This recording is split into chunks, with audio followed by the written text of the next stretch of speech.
Kain mga kodang, pagdating ng ating kanilang tinapay, ayusin na natin. Kaya lang, aring pusang are, kalikot, gusto niya daw kumain ng tinapay. Kaya bibigyan natin ng tinapay. Si Malos na talbong. Ay, nandun na. Malos! Kaya ako nung buksan Malos. Talbong! Dito na oh! Dito na Malos talbong. Oh! Papay oh!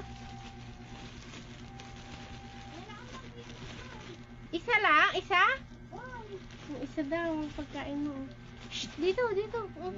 Shh, shh, shh. Kakain daw siya ng tinapay.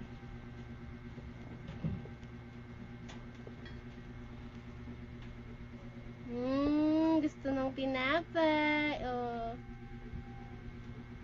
Ayan na nga eh. Ubusin mo yan.